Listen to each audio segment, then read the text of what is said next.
Let's take a look at where the Israeli forces are in southern Lebanon. Israeli troops are occupying several pockets of the region, but they haven't successfully occupied all of that area.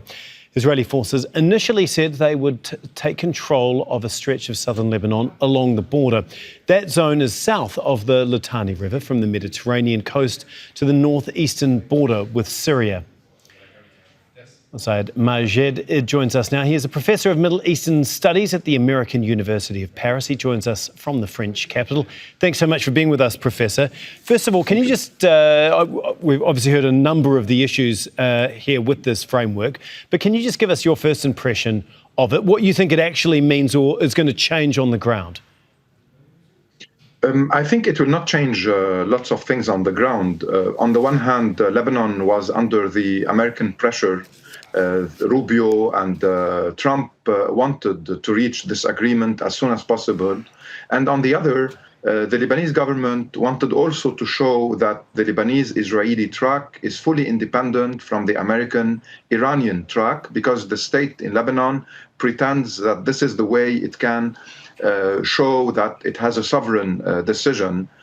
But at the same time, when we listen to Benjamin Netanyahu saying that Israel will not withdraw from the yellow line and it will keep its troops there until Hezbollah disarms, and then listening to your correspondent in Beirut, we just heard the drone all the time showing the violation of the Lebanese sovereignty. It will be difficult with all those elements to consider that there are signs of positive developments in the few coming weeks. What did you make of the fact that the word withdrawal is not in the text? Instead, it stipulates that Israeli forces will redeploy out of Lebanese territory. Does this even begin to go any way towards Israel ending its occupation of southern Lebanon? Yeah, that's exactly also what is very ambiguous about the language used. They say that there is an annex that will not be made public, and that the question of the withdrawal will be mainly discussed later when the pilot zones, the trial zones, let's say, when the army will deploy there. It will give a sign that Lebanon is restoring its sovereignty, imposing the control of the army over the land, and then Israel will gradually withdraw.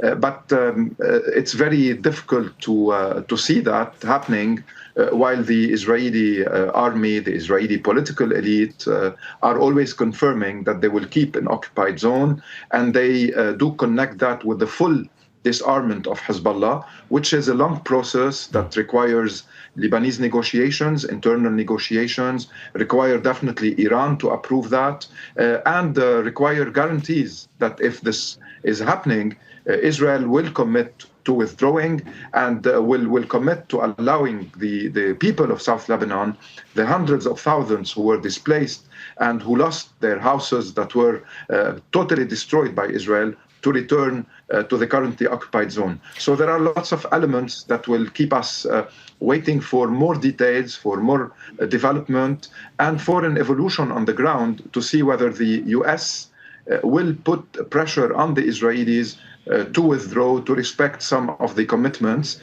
But there is nothing mentioning a full withdrawal until today. No, there certainly isn't. Thank you so much. We'll leave it there for the moment.